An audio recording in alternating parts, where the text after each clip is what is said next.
Om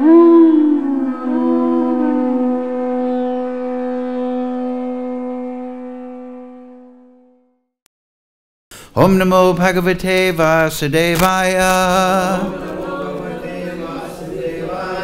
Om Namo Bhagavate Vasudevaya.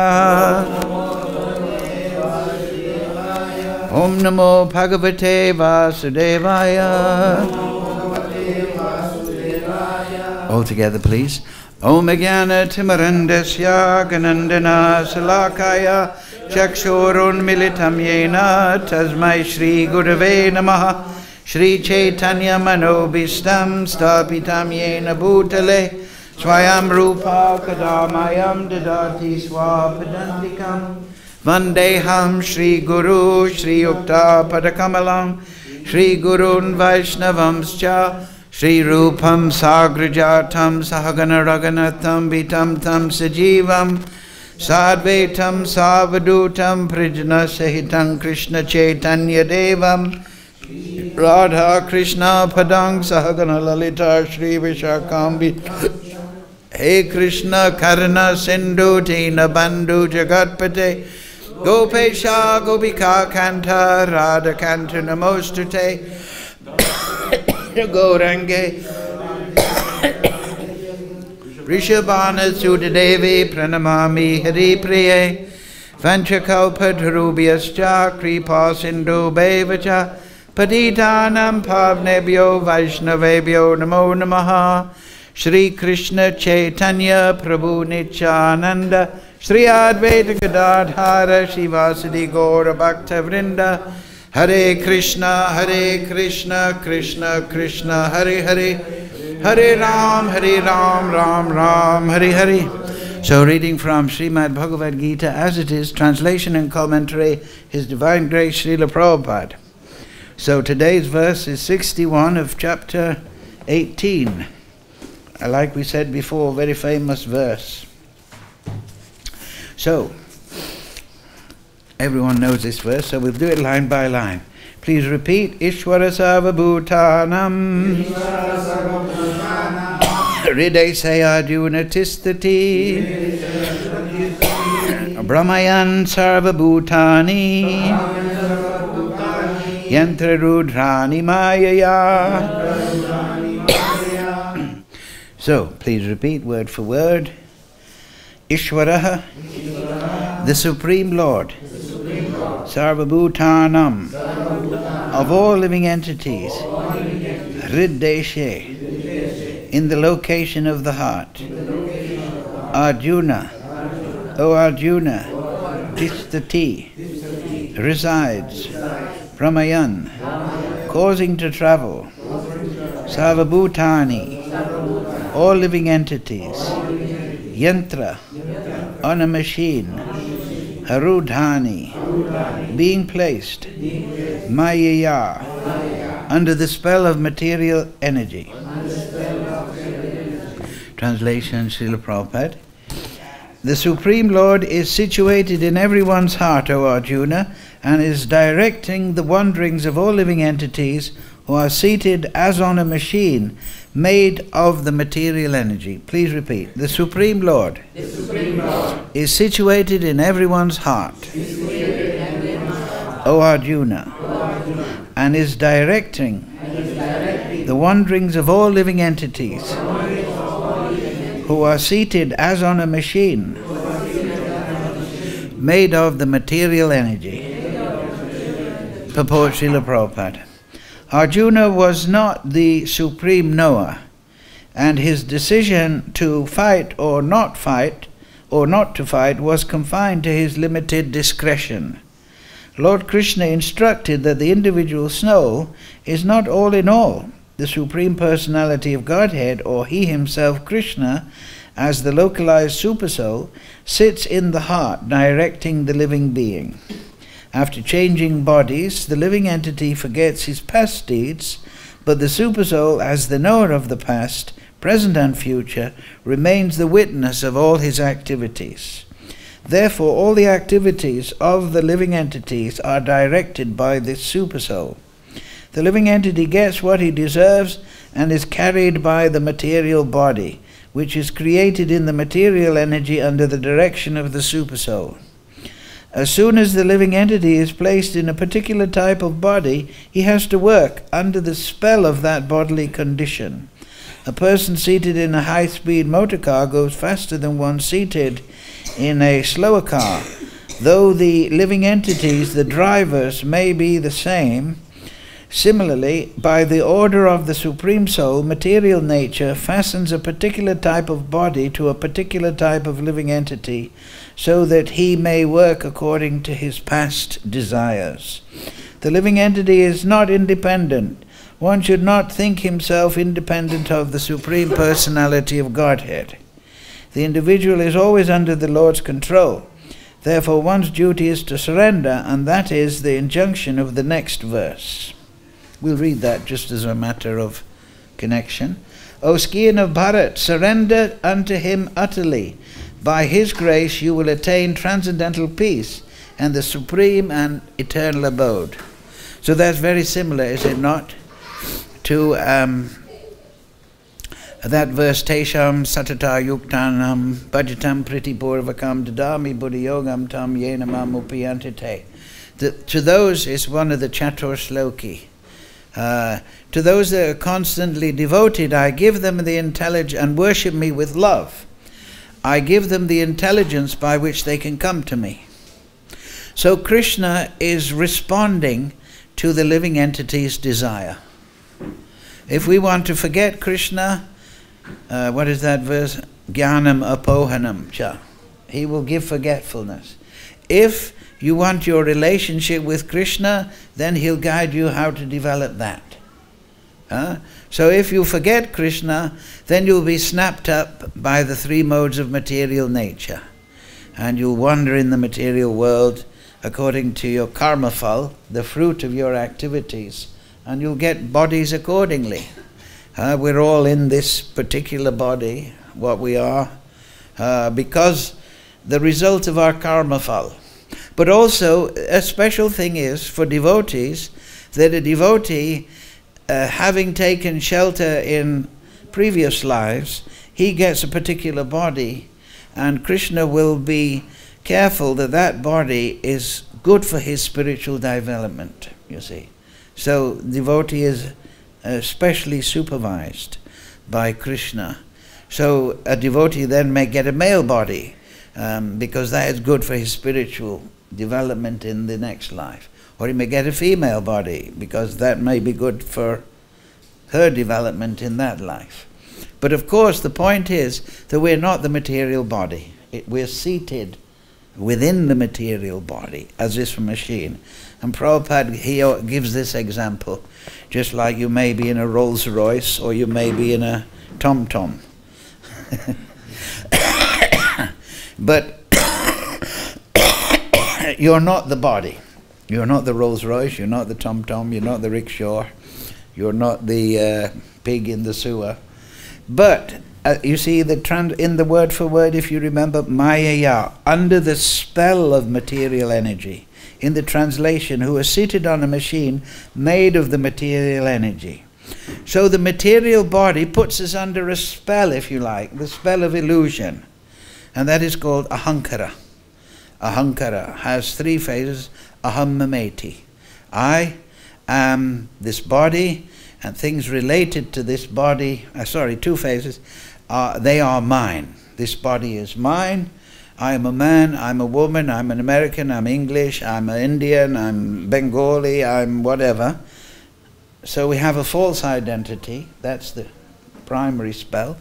And then we claim proprietorship. But of course, if you remember the beginning of the Ishopanishad, Ishavasya idam sarvam yakindat jagajam jagat tena taktena bunjita magrida kashasvitdanam. Everything in the universe is controlled and owned by the Supreme Lord. Therefore, one should only accept those things that come naturally as his quota. And one shouldn't be desirous or greedy for other things, knowing well to whom they belong. So I remember reading that for the first time, and I was thinking, to whom they belong? But now, of course, we all realize everything belongs to Krishna. But under the spell, aham, we have a false identity, and then we think the things in relationship to this body, they're mine. This is my unsmartphone, this is my glasses, this is my family, this is my nation. So the spell, this is the spell. So what does Krishna tell Arjuna? How to break the spell, right? And this is very pertinent because this chapter is the perfection of renunciation. So how to break the spell? Krishna tells Arjuna in the Gita, armed with knowledge, Arjuna, stand and fight. Now that's very significant, is it not? If we think Arjuna was the supreme Kshatriya, he had control of so many mystic weapons and so on and so forth. Krishna didn't tell him, armed with a brahmastra, stand and fight. He said, armed with knowledge. So knowledge, Shastra Gyan, spiritual realization, that is more powerful than a brahmastra. Because a brahmastra is just acting within the material energy, but the knowledge, the Shastra Gyan, can liberate you from the material energy, which a brahmastra can't. Even if you're the greatest Arjuna, the greatest, so strong, and if you read the Mahabharata, you'll read about all the mystic powers that the Pandavas, they put on after their training by their guru, which is? Huh? Dronacharya, yes. So they had like a coming out, and it's described in the Mahabharata, and they were displaying their prowess and everything. And everyone was thinking, oh, the Pandavas are so great. But spiritual knowledge is more powerful. Because spiritual knowledge conquers the spell of the material energy. Right? And it is that spell that binds us to the material world. Now, that is ahankara. So we know Lord Shiva, one of his functions is the supervision of the ahankara. And he is also guna avatar for ignorance, you see. So the spell cast by Lord Shiva upon the living entity in the material energy, that is conquered by spiritual knowledge. Therefore, there's two in the Shastra. There is the person Bhagavat, the person who is fully realized in Krishna consciousness, his relationship, like the great acharyas and maybe some of you. And then there is the book Bhagavat. These are the great sources, right? Shastra, the acharyas, Shastra, sadhu, and a bona fide personal guru. These are the sources of the Shastra Gyan. So at the beginning, Shastra Chakshus, we see through the eyes of the Shastra. So that means that though we may not have fully realized I'm not the body, for example, you get up in the morning and you look in the mirror and you think, I'm looking a bit rough today. Right? You're still identifying with the body, right? We're not thinking, we should have on the mirror in the ashram, you're not the body. So we remember right from the word go. You're not the body, or you're not that ugly face, and handsome face, excuse me. In my case. Anyway, you're not the body, so you have to remember that. So that's Shastra Chakshu, seeing through the eye of the Shastra. And that is preliminary to actually coming to the realization I'm not this material body. Now, how to get that? That is the question. Because we know through Shastra, Nichera Krishnadas. So the first point is, as we said before, is taking shelter. You see, Krishna says, surrender to him utterly. That means surrender to Krishna. By his grace, you will attain transcendental peace and the supreme eternal abode. So the surrender is not the surrender like a defeated person. I remember also that when I first read the Gita, I got it by mail order, and I said, what is this? What is this surrender? What does it mean? But surrender means surrender to his advice, his guidance as a friend. Suridam sarvabhutanam. It is, Krishna isn't a dictator. surrender in the material world can mean, oh, there's a big tyrannous overlord, and you know, the communist tyranny or the capitalist tyranny, and you have to surrender, you have to pay your taxes, and nobody wants to surrender because you become exploited in the material world. Well, there's a great tendency for that, especially in Kali Yuga. But the surrender to Krishna is to surrender to somebody like Arjuna, surrendering to his best friend, somebody who has your best interest at heart. And so that is the surrender we must conceptualize, that we're surrendering to Aham Bija Pitaha, right? He is the seed-giving Father. He is the source of the living entity, and we're surrendering to our Father in that sense, our spiritual, and the Father naturally is well disposed. But it's there in the Shastra, quoted in Vedanta Sutra. Prabhupada quotes it many times. I must track down that sloka. It's from the Upanishads, and it explains the situation. That the living entity and the Supreme Lord are like two birds sitting in a tree. And the tree is the body, right? And one bird is the individual soul, and he's ignoring the other bird.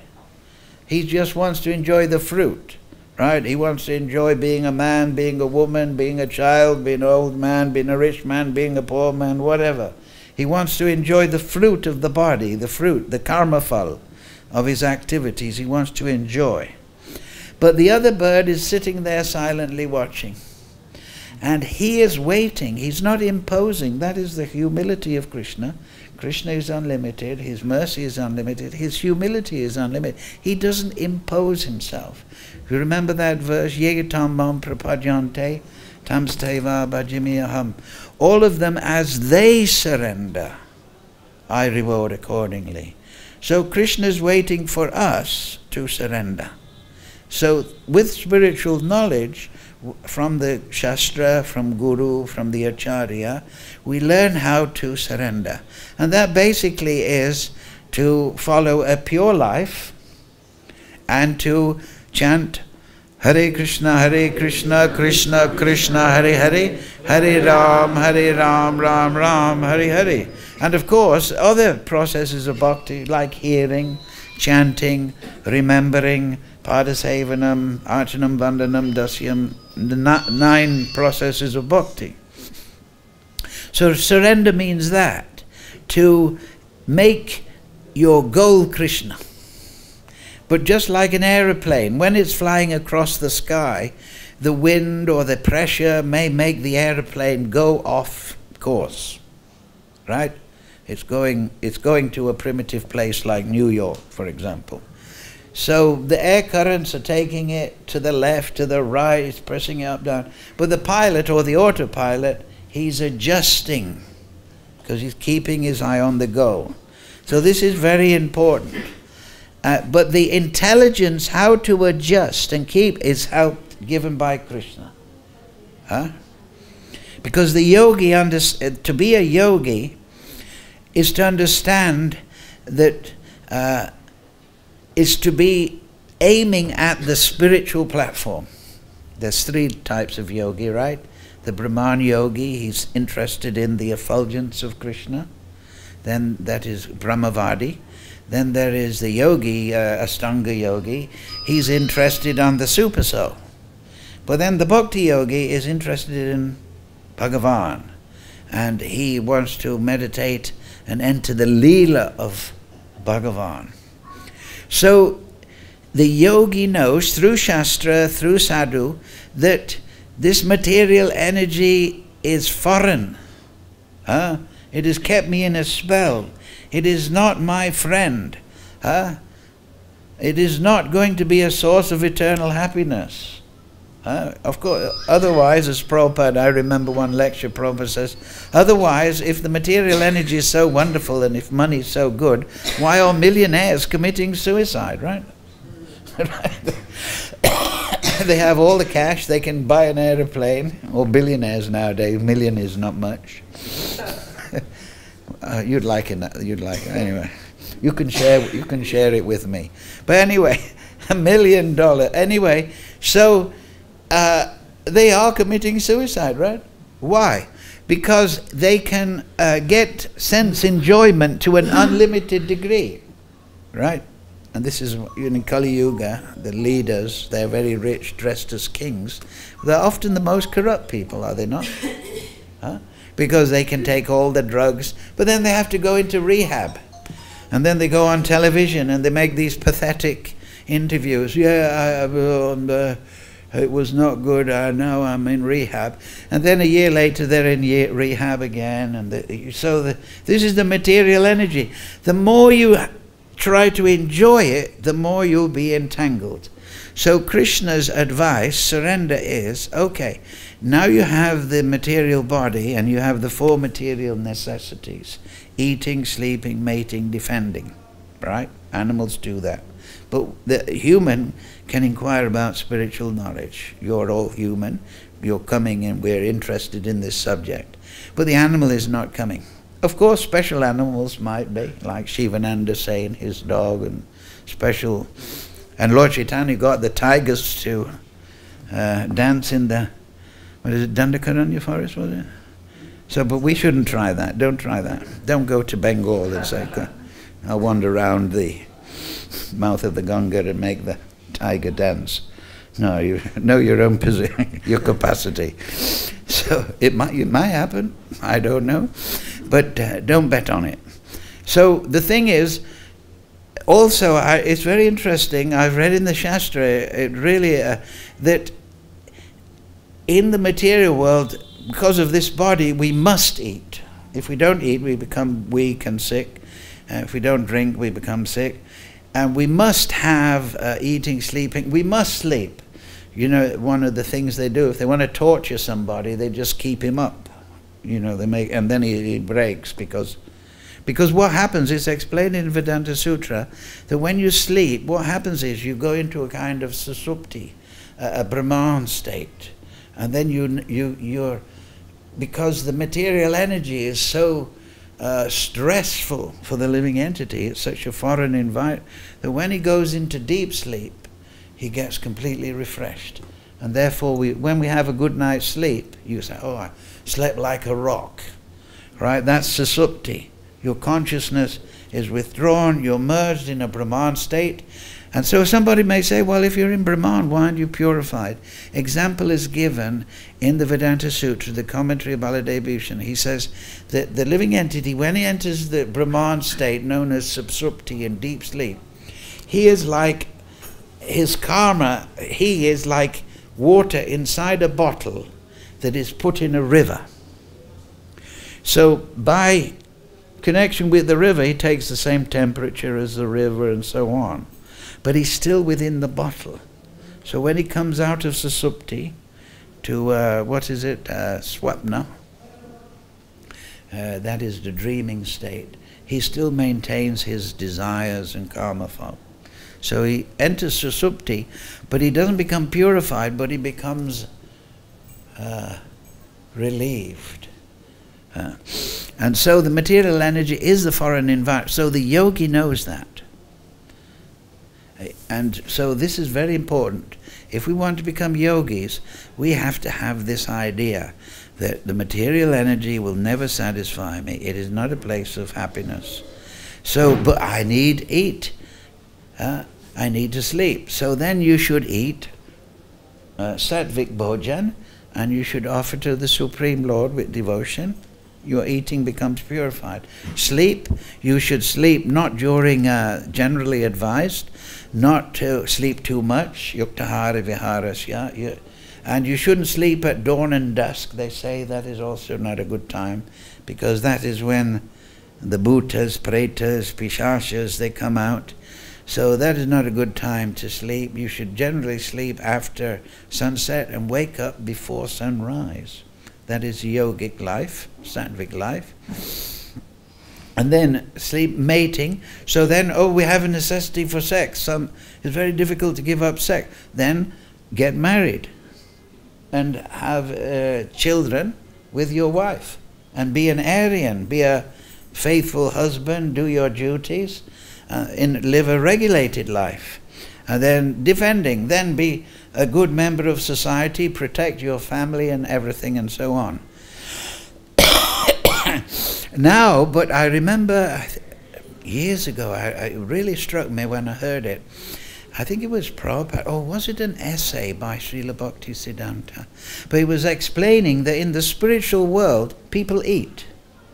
But it is not out of necessity. They're doing it, it's at the end of the Brahma Samhita, that the Chit Shakti, there's enjoyable, tasty things. You can have mangoes, you can have milk, you don't overeat. If you do overeat, you don't become sick. If you don't eat, it's not necessity. Eating, sleeping. And therefore, devotee generally says, I'm taking rest. He's not really sleeping. So in the spiritual world, they take rest, just like Mahavishnu is taking rest within the causal ocean. And he is, it is another part of Leela. It is another mellow. Just therefore we have Bhakti Rasamrita Sindhu. The spiritual world is an ocean of different rasas. So eating is one of the rasas. And there's no allergies in the spiritual world. Everything is perfect and nice. You don't get a bad stomach or from eating. Anyway, so sleeping, mating also. In the material world, people are driven, I must have sex and all that. But in the spiritual world, it is part of Leela. It is not a driven necessity, obsessive, like in the material, especially in Kali Yuga, when people are in passion and ignorance.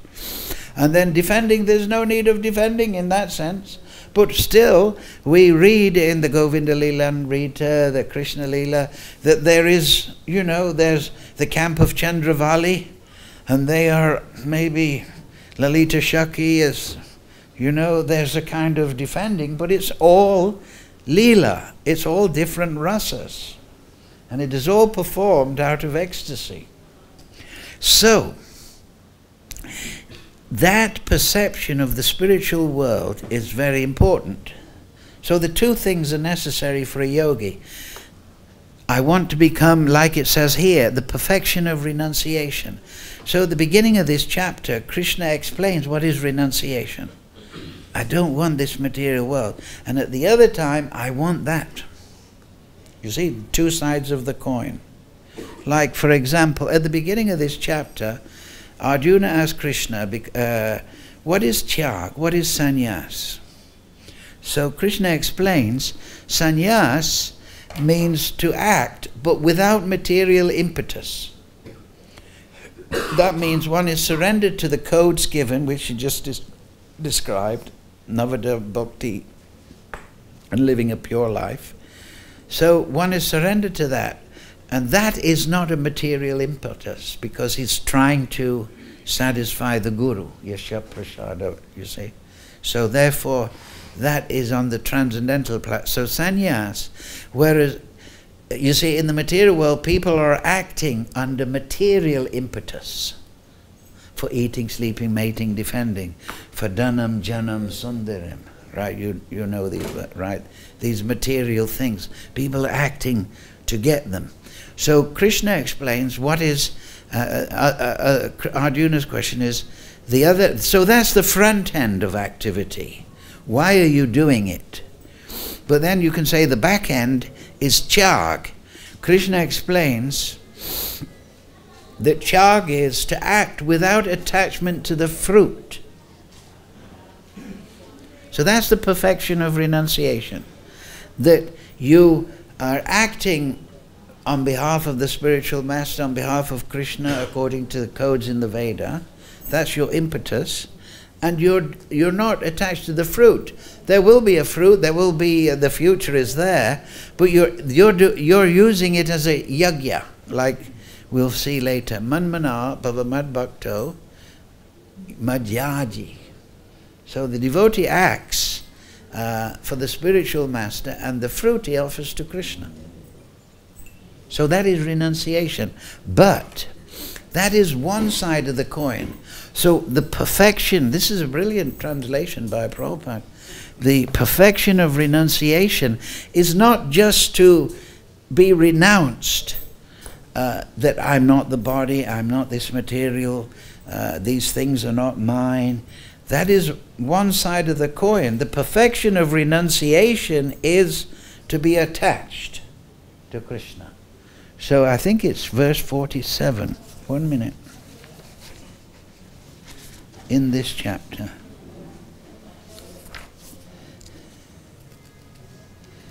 There's a section where Krishna, 46.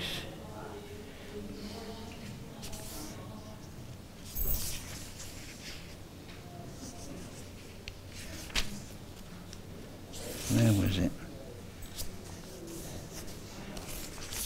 Anyway, at the beginning, Krishna teaches renunciation. Ah, yes, here it is. It's actually 50. Yes, so look, at 49. One who is self-controlled and unattached, who disregards all material enjoyments, can obtain by the practice of renunciation the highest stage of freedom from reaction. So by not being greedy for the fruit, by acting for the spiritual master, for Krishna, one will become free of reaction. But that is only one side of the coin. O son of Kunti, learn from me how one who has achieved this perfection, the perfection of renunciation, can attain to the supreme perfectional stage. Brahman, the state of highest knowledge, by acting in the way that I shall now summarize. Being purified by intelligence, controlling the mind with determination, giving up objects of sense gratification, being freed from attachment and hatred, one who lives in a secluded place, who eats little, who controls his body, mind and body of speech, who is always in trance and who is detached, free from false ego, false strength, false pride, lust, anger, and acceptance of material things, free from false proprietorship and peaceful, such a person is certainly elevated to the position of self-realization. One who is thus transcendently situated at once realizes Supreme Brahman and becomes fully joyful. He never laments or desires to have everything. He is equally disposed. Right? So then Krishna says, in this state of renunciation, one can understand me as I am, the Supreme Personality of Godhead, only by devotional service. So the first stage is to become detached from the material energy. By knowledge. I'm not this material body. This material energy will never fully satisfy me. I'll be tied into birth, death, old age, and disease in a series of material bodies. But then, from that platform of renunciation, one can understand me as I am, the Supreme Person, only by devotional service. So that renunciation becomes a platform upon which the positive actions of Shravanam, Kirtanam, Vishnu, Smaranam, Padasevanam, Archanam, Vandanam, Sakyam, Atma, Nivedanam take place. And that is more important. Because if you know the story of Subari Muni, we've been hearing it in the Bhagavatam, he was a yogi and he was giving up all the material things, but he hadn't come to the platform yet of being attached to the Supreme Lord. And now if you read Ishopanishad about verse 12, it says, Sambhutim vinasham cha. It explains that one should perfectly understand this material creation with its demigods and so on and so forth. But one should also understand the Supreme Personality with his perfect name and his Leela. So it is not enough to know, oh, the material world's very bad. Sometimes you hear in the class, oh, it's very bad in the three modes, and you hear it every time. But the real question is, how do I become attached to the spiritual platform? And that means one surrenders to Krishna, one surrenders to the order of the spiritual master, and then Krishna enlightens one within. You understand? Because, and then, and like I say, the three kinds of yogis, one is meditating on Brahman, one is meditating on Paramatma, and the other is meditating on the Leela of Krishna. And he is, and this is a particular mercy of Lord Chaitanya, that he is teaching that kind of bhakti to Bhagavan. So Krishna says, yes, manmana, meditate on me, but bhavamad bhakto. So that means meditate in charibhav. Right? We chant, but then as we become purified, we're purified by renunciation of material endeavor. And we're purified because we're following eating, sleeping, mating and defending according to the advice of the codes of Shastra. So everything is nicely settled up. But then we have to realize the Supreme Personality of Godhead. So in Mahaprabhu's system is that, and you can read this, the beginning of Jaiva Dharma, everyone should read Jaiva Dharma. At the beginning, the Guru has two disciples, and they come to the Guru, and the Guru says, okay, take bath in the Ganga daily, read the Shastra, circumambulate Tulsi. And then after a couple of weeks, they come back to the Guru, and the Guru says, now, how are you feeling? You're purified. And the disciple says, well, I'm feeling wonderful. So the Guru asks, okay, now what is your awakening bhava? And one says, well, I'm attracted to the Leela of the gopis. And one says, I'm attracted to Krishna in the mood of the cowherd boys.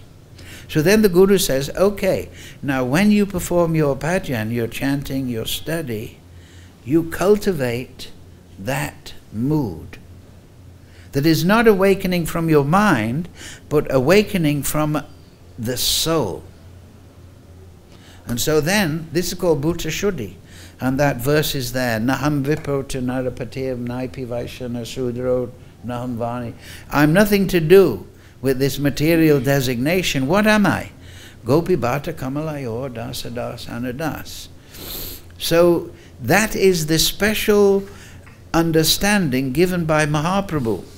You see, if you worship Bhagavan in the mood of Aishwarya, then you can reach Vaikuntha. It's explained by Rupa Goswami.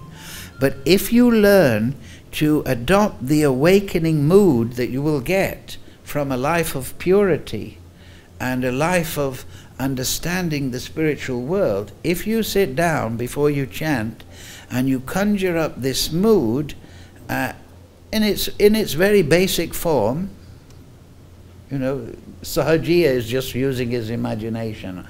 By imagination I'm dancing with Krishna. But Mahaprabhu taught Vipralamba Seva Bhav. That you practice this awakening, this nascent, this 1% of awakening of your Swarup. You cultivate that mood in separation. Therefore we see Ayinanda Tanuja Kinkaram Patitamam Vishweva Vamburo Kripayata Pankara Stuti Dali Sadisim Vichintaya. Oh, Nanda Maharaj, I'm fallen down, son of Nanda, please pick me up. And then the next verse is Nainam Gladasrudaraya, right? Feeling your separation. So this is the very important, that we chant in a mood of supplication. I'm fallen down in this material world, but you try and pick me up, Krishna. Please guide me, just like we're reading here, the next verse. Surrender to him utterly. Then Krishna will teach you in the heart. Jivera Krishnera Nityadas. Jivera Swarupa Krishnera Nityadas. Then the Swarup will awaken. And so you must be attentive. This is Rupa Goswami, this is the special gift of Mahaprabhu. You must be attentive to your awakening mood. At the beginning we may say, just chant Hare Krishna, listen to the sound vibration. But after 40 years, you know, you should be feeling some awakening of your Swarup. And you should be learning how to, Bhuta Shuddhi, sit down and chant in that mood. You understand? Cultivating that mood. Therefore the example is given in the Nectar of Devotion that the Bhakti Lata Bij is planted and then it's cultivated by the gardener. And that means the cultivation of your awakening relationship. And Prabhupada, right at the beginning of the Bhagavad-Gita, he explains there's 4. That's in Adi Leela. Lord Chaitanya says, I've come to make the world dance with Chari Bhav. And that means Dasya Bhav, Sakya Bhav, Vatsalya Bhav, and Madhurya Bhav. You see? So the special quality of Mahaprabhu is that he is teaching us Goloka Premadana Harinam Sankirtan. He's giving us access to Golok. But the only way you can get access to Golok is by having your Golok Bhava, which is intrinsic to the soul. Just in the same way that the tree is intrinsic to the seed. So we all have our relationship with Krishna, but as we progress in bhakti, we have to get off the neophyte conception. And we have to chant in a mood of supplication and awakening bhava towards Krishna. Then that's bhajan. You understand? That's bhajan. That's what, when you hear Bhajananandi, or you read about Madhavendra Puri, he says, oh, never mind my Brahman thread, never mind this. Now I'm just going to wander in Braj, immersed in the Leela of Krishna. So this is the process. And it will be supervised by Lord Chaitanya, by Nityananda, within the heart. But you have to be attentive to it. And you have to practice a pure life so that, just as it says here, it will awaken nicely. So the rest of the slokas, if you understand them on that basis, you can only understand Krishna by devotional service. That means devotional service in those 4 bhavas.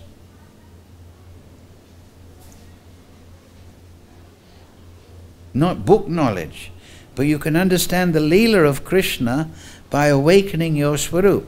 Therefore in the Nectar of Devotion it says a Bhava Bhakti stage, that the Swarup and the relationship with Krishna is revealed.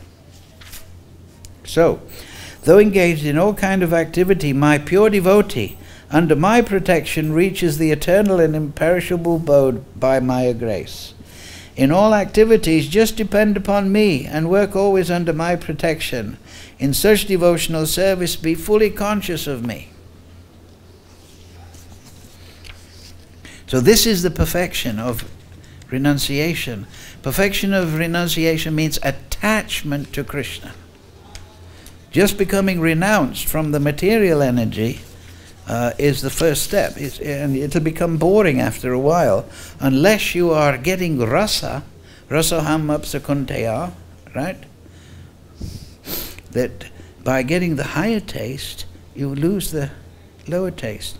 So if you learn this art of bhajan, and it's there in techniques of hearing and chanting, if you study the Jaiva Dharma and you ask questions from somebody who knows the understanding, then you can very easily attain Krishna.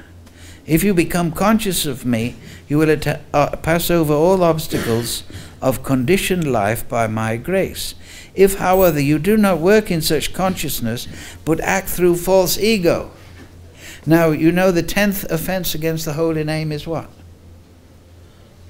To maintain material attachment. So if you're sitting down and you're thinking, I'm some material body, you're maintaining the attachment. You think, I'm man, I'm woman, I'm young, I'm old, I'm this, I'm rich, I'm poor. You're still thinking, after the, you take bath and you think, oh, I look rough today, or so, oh, I look handsome today. You're still thinking, if you're still thinking, I'm the material body, and you're chanting, you're committing the 10th offense. And if your chanting is offensive, you cannot develop bhava. It's like driving with the brake on. You see, that's what the meaning of Bhuta Shuddhi. It's there in deity worship also, that before you worship the deity, you should sit down and you chant that mantra, Naham, you know, I'm nothing to do with Varnashram, no material designations. I am Gopi Bhatta Kamalayo Das. That is me. And then I perform deity worship in that mood.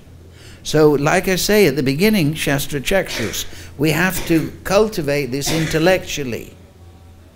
But then it becomes established, because that's how the relationship awakens.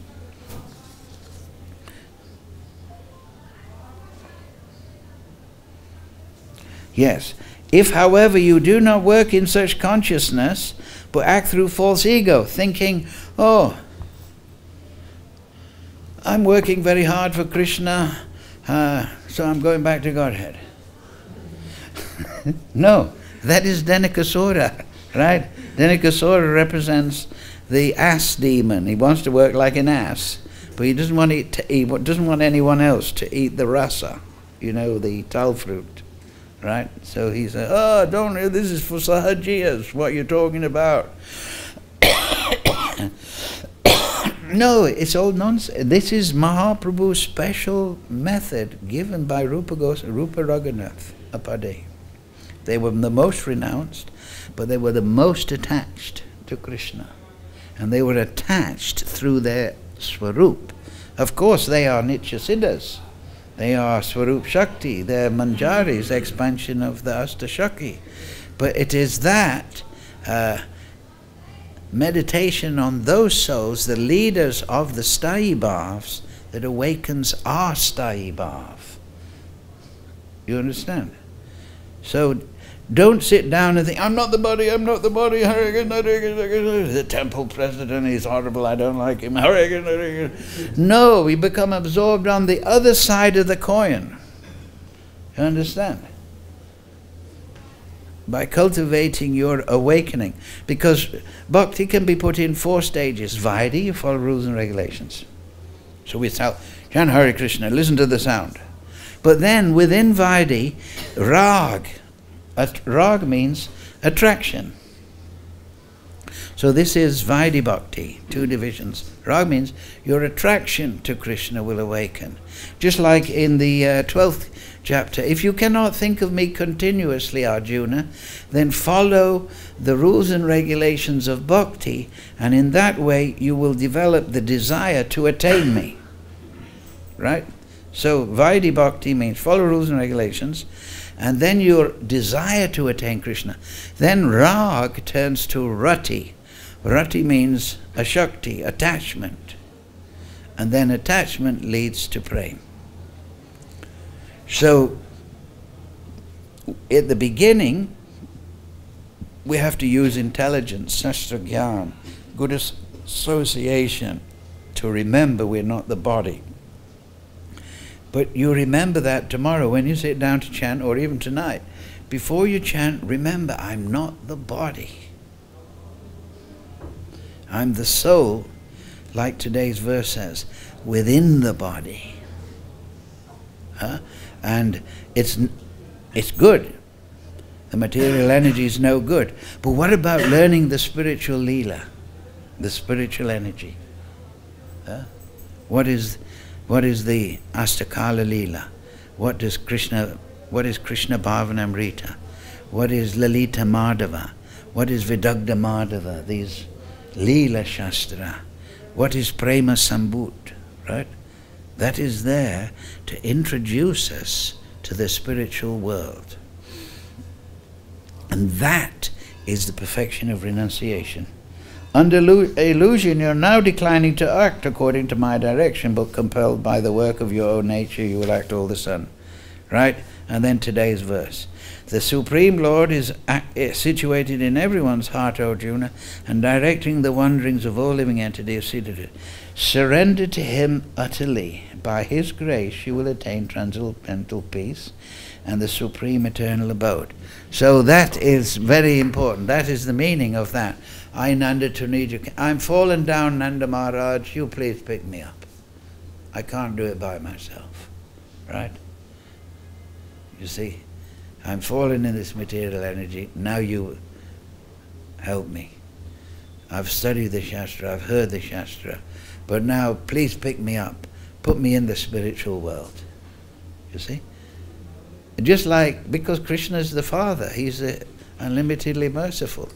So you know, that's why Krishna says at the end of those 4 things, Majjaji mam namaskaru, supplicate with humility. And then Krishna, and then Radharani will say, oh look, Krishna, look, this soul wants to come back. Give him your mercy. Right? Because we're dealing with people. This is the thing. If you want to understand the spiritual world, you have to understand you're dealing with a person, Krishna. Radharani is a person. So, just like if you want somebody to help you, you treat them like a person, don't you? You don't say, hey, come on you, do what you're told. Then, who do you think you are? So, Prabhu, if you're kindly, by your grace, do this for me, I'd be in your debt. And then, okay. So that's Mam Namaskaru. We approach Krishna and we touch the heart of Krishna. Mam Namaskaru doesn't mean to say that Krishna wants everyone to bow down, like I say, like a tyrant wants, you know, I'm Ravana and I'm in charge and you'd better know about it. No. Mam Namaskaru is Krishna's giving a very secret thing. That, you see, if somebody approaches you and they're very humble, then automatically you're well disposed, aren't you? Right? You think, oh, this is a very nice, gentle person. And then what can I do? So we approach Krishna like that. Oh Krishna, you're Prabhu, I belong to you. You please give me some mercy. And that is surrender to Krishna. And then Krishna will say, yes, okay. Come back to the spiritual world. And it doesn't matter if you're intelligent, young, old, male, female, it doesn't matter. It is that mood of supplication to Krishna. And you catch the heart of Krishna, you see. You have to catch Krishna's heart. So, we'll finish on that point. Any questions? Yes, go ahead.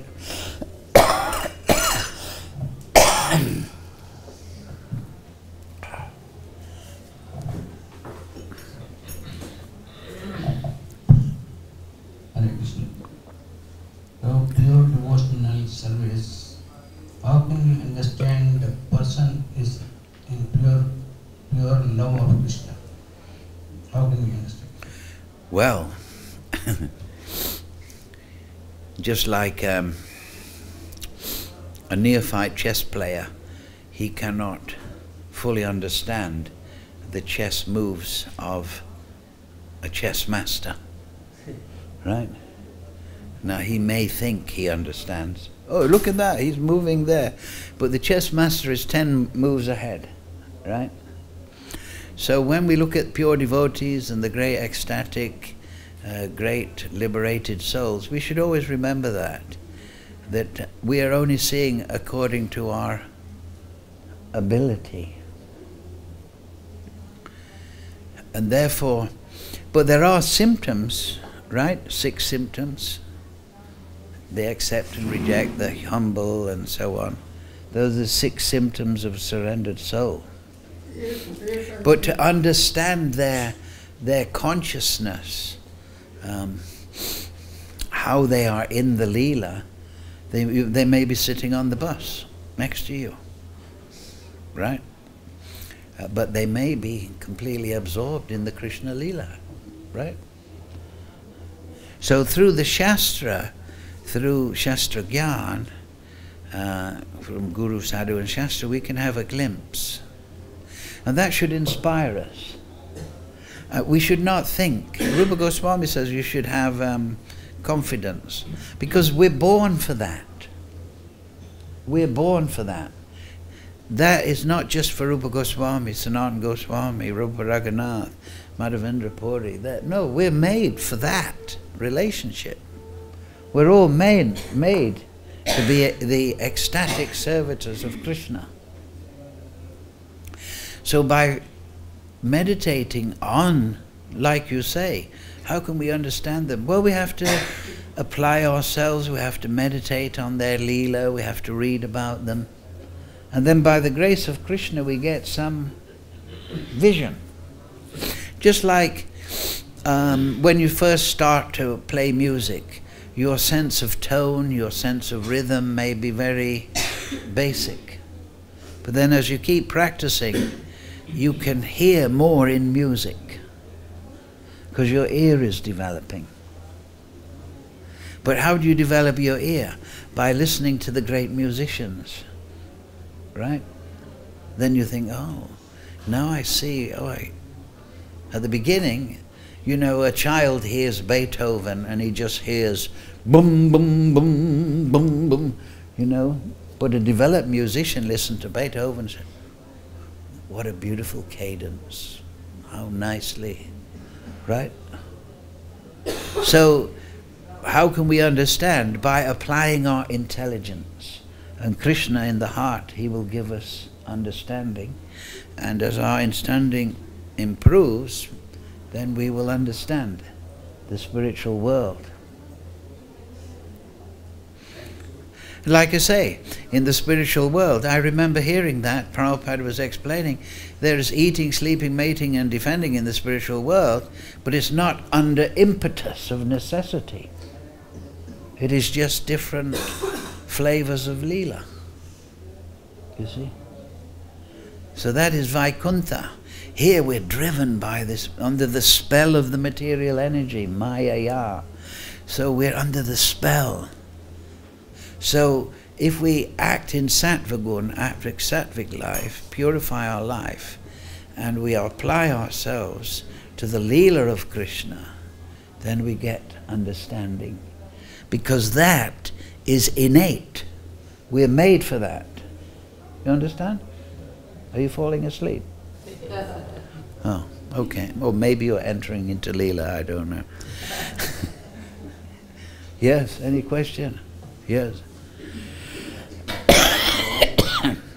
Huh? If we surrender to the holy name, does it mean we surrender to Krishna because Krishna's name is the same? Because we know the holy name, we have the holy name, but we don't know Krishna, we don't have Krishna.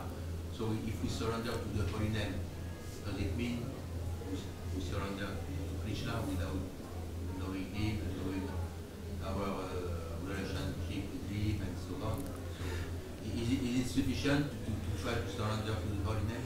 Well, there's one verse at the end of the Brahma Samhita. You know, Krishna explains in 5 slokas. He says, Pramanas tad sad acharais tadabhyasya nirantaram bodhayan atma atmanam bhaktim uttamam labet. But the highest devotion is attained by slow degrees, by the method of constant endeavor for self-realization with the help of pramana, shastra, tadabhyasha, theistic conduct, and nirantaram, constant endeavor, constant perseverance in practice. So surrender to Krishna means that, like I said in the beginning of the class, we're always going to, you know, the aeroplane is flying, but the air currents or the pressure waves are pushing it sideways, but the pilot or the autopilot adjusts, he keeps his mind on the goal. So if we are not perfect in self-realization, we just make adjustments, right? One morning we overslept or something, but then we make adjustment. We don't become neurotic. Oh, I didn't go to Mangalati, I'm a demon. No, we think, oh, I'll make adjustment. I'll go to bed earlier tomorrow so that I won't have trouble getting up for Mangalati, you see. Oh, I didn't chant all my rounds, so why didn't I do? I have to adjust my schedule so that I have more time to chant. You understand? But it's very important to read the Shastra, because the intelligence is the leader of the mind. So if we study the Shastra, Bhagavad-Gita's ABCs, Srimad Bhagavatam, all these Shastras, that satisfies the intelligence. So it gives us attachment to the goal. If you're not studying the Shastra and you're just chanting Hare Krishna, you know, the difference between the Kanishta Adhikari, which is Pakrita Bhakta, or Vaishnav Chaya, or Vaishnav Abbas, semblance or a shadow of a Vaishnav, material, is Siddhanta. The Madhyama Adhikari is the actual Bhakta. He's liberated, he's Nishta, and he's overcome anarthas because he knows Siddhanta. As Krishna says in the Gita, that there's nothing so sublime and pure as transcendental knowledge. It is the fruit of all mysticism. And one who enjoys that, enjoys the self within himself in due course of time. So the first section of bhakti is to know Siddhanta, to know the Shastra, to know the Dashamula, the 10 primary points of the Vedas, to understand them, to contemplate them. That gives liberation, you see. If we chant Hare Krishna, yes, that's okay. But if you, for example, if you have a piano and you're banging away on the piano, you might learn something. But if you know musical theory, then you've got an entrance into music. You understand? So Shastra gives us entrance into the spiritual world. Therefore all the acharyas, and Prabhupada said, oh, my disciples are wonderful, but they're not reading my books enough. And so Maya, when she tests a devotee, she tests his application to Siddhanta. And if you look yourself, I remember when I was first a devotee, if you don't mind me saying, I thought I'll read 1 hour a day. And then because that's not too long, it's not too short. And then once you're reading 1 hour, then you read an hour and a half. You understand? But you make it a regulation. Shravanam. Prabhupada says many times, Shravanam is most important. So yes, Mahaprabhu, Namaruchi Divadoya. But you get Namaruchi by understanding Siddhanta. And Siddhanta will give you liberation. This is the perfection of renunciation. But so you must have Siddhanta, the material, like it's in the Ishopanishad. You know, you should understand the material energy, but you should also know the spiritual energy. So many people, I don't want to criticize, they just talk about the material world's no good, it's no good, it's no good. That's not good enough. You've got to know how good is the spiritual world. And that will come from Shastra. So Jaiva Dharma is there, the Leela Shastra is there. You see, there's Sambandha Tattva. That is the Dashamula Tattva. But then the last one is Prayojan Tattva, the goal. So the expansion of Prayojan Tattva is Rasa Tattva. Rasa Tattva is the science of spiritual mellow. So that's in the Nectar of Devotion, Nijwala Ulamani, Bhakti Vinod Thakur in Jaiva Dharma. He's at the end is a wonderful section all about Rasa Tattva. And we shouldn't be put off by Dhenukasura. Oh, that's too advanced, that's too advanced. No, that's the vital that you understand that. Because if you understand Rasa Tattva, the feelings, the rasa of the spiritual world, that will absorb you in that plane. You see, if you're just talking about the material world's no good, that woman, she's beautiful, but it's a bag of stew. Oh, look at her, she's a bag of stew. She's a Maya Devi. Well, she doesn't look that bad. So it's not good enough just to say the material world's no good, because it means your mind is still fixed on it.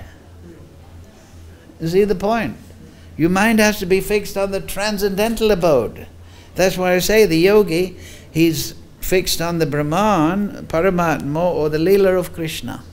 You see, the Bhagavan. You see. So just negative renunciation is not good enough. So if you want to make progress, yes, now you know. You're not the body. Everybody knows. Right? But then what are you? So you have to awaken that. Once you know you're not the body, then the question is, well, what am I then? I'm not the body, I'm not the body. No, well then what are you? Well, I don't know. I've been chanting 40 years. It's not occurring to me what I am. You see? So you have to know the process.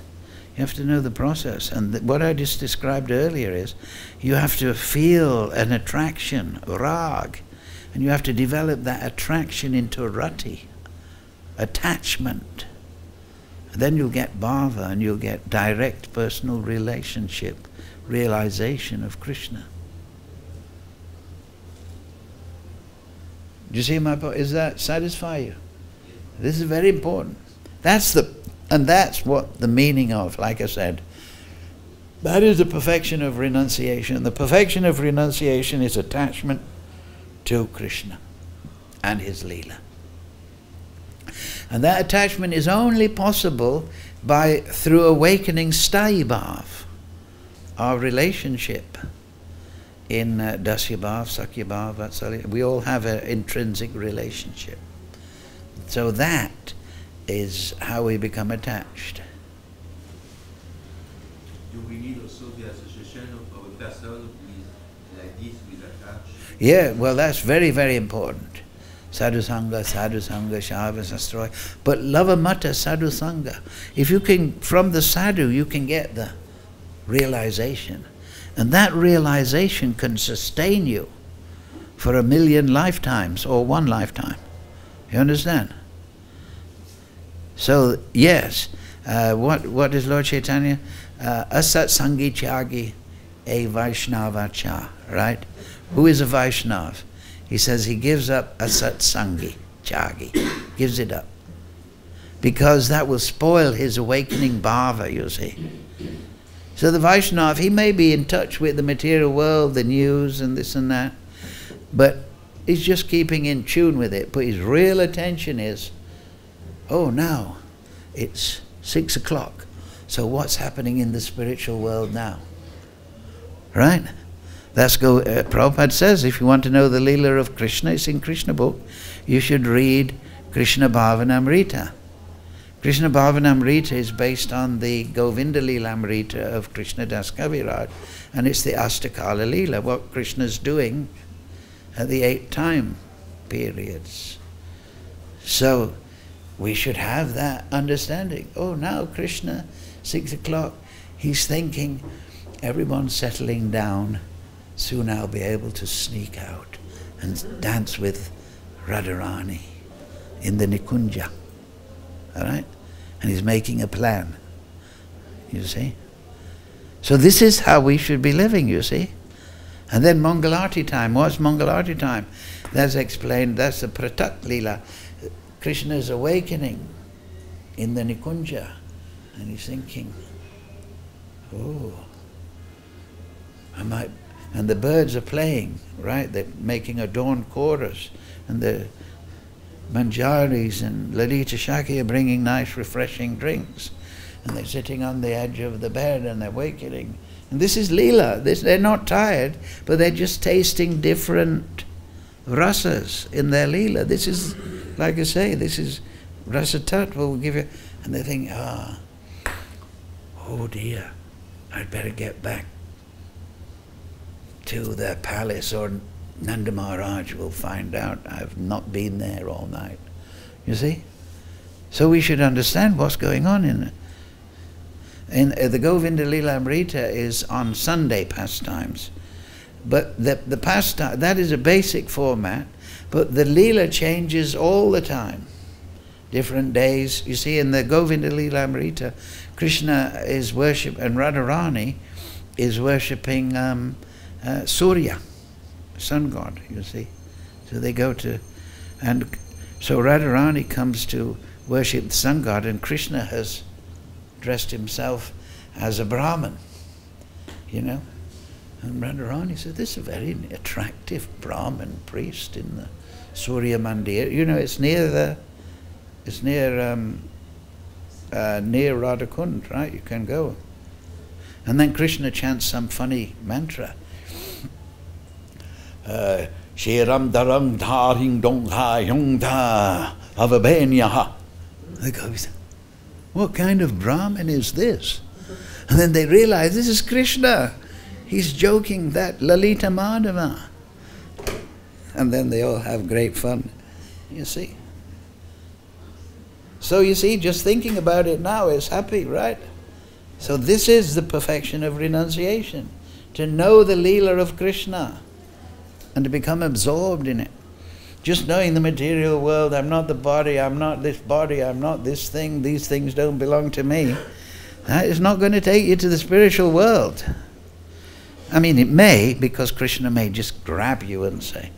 That's also in the Chaitanya Charitamrita, that Krishna sometimes just drags a spirit soul back to Godhead.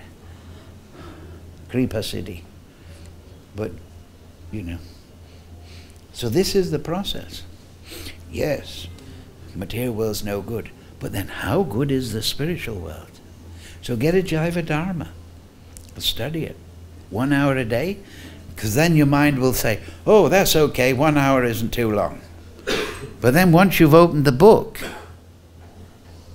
you'll get into it. And keep the book on your desk. Don't close it. Keep it open and put a piece of cloth. Because if it's closed, your mind will say, oh, go back to sleep. Go and argue with somebody outside the door. So you have to overcome the mind, you see. And so you're many years a devotee. So now you should be, we're all focusing on what is that Leela. And then we go to the Leela. You see the point? This is Mahaprabhu's process. You read in the Shastra. This is why he's Namo Mahavadanyaya, because he's giving access to the highest part of the spiritual world.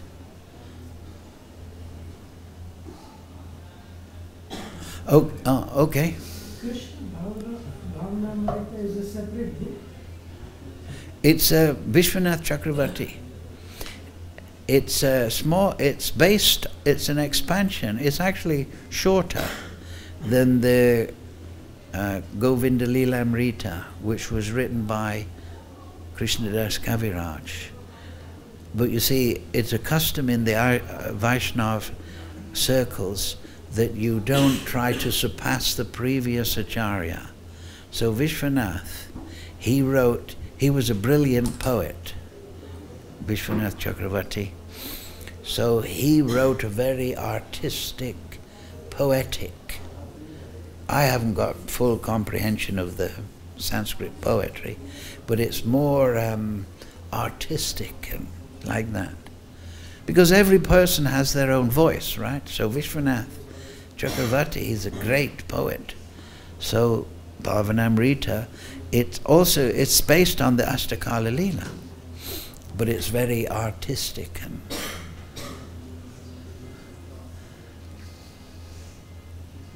so it's a separate book. And Prabhupada explains in the Krishna book, he says, right? Everyone has read. If you want to know the Leela of Krishna, read Krishna Bhavanamrita. Also, there's the Sanat Kumar Samhita. That is quoted in the Jaiva Dharma. Sanat Kumar Samhita gives the Ashtakala Leela, but it's only like 16 verses long. And then at the beginning of the Govinda Lilamrita, there is one verse of the 8 time periods. The Pratak Leela, this Leela, that Leela, Madhyana Leela, this and that. So, you know, you can learn the 8 verses and you can recite them. Or you can carry them in your pocket, and it has the time period. And you can think, at this time Krishna's doing this. And that is Manmana, you see. Yes, it's good to think, Krishna, I see Krishna. But Krishna is ecstatic, he's not static. Right? What's he doing now? So so first study Rasa Tattva, then read the Leela Shastra. And the Rasa Tattva, that is in Jaiva Dharma. There's a brilliant summary towards the end of the book. It's also in Ujjwala Nilamani. That's by Rupa Goswami, which is the extension of Bhakti Rasamrita Sindhu. And therefore the ABC, you see. But you see, the thing is, Krishna's put everything in here. When Krishna says Manmana Bhava Mad Bhakto, he's talking about the Astakala Leela. You can, Acharyas will say, oh, he's thinking about Krishna, because Krishna is Leela Mai. It means he enjoys Leela. You see, in personalism, they think, oh, it's just a bright light and Krishna's standing there or something like that. No, Krishna is, the Leela in the spiritual world is continual. And it's ecstatic. So the Leela Shastra is very important. But it should be done on at the right time. One should have attained a good stability in the principles of renunciation. You understand? Regulative principles, sadhana, so on. Otherwise, the mind will interpret it materially. So everything is step by step. It's all given by the Acharyas. Jaiva Dharma is a brilliant summary. You can get a copy, 700 rupees, family heirloom. Right? The description of Astakaya Leela is... Prabhu wants to finish the class now and you can continue. Huh?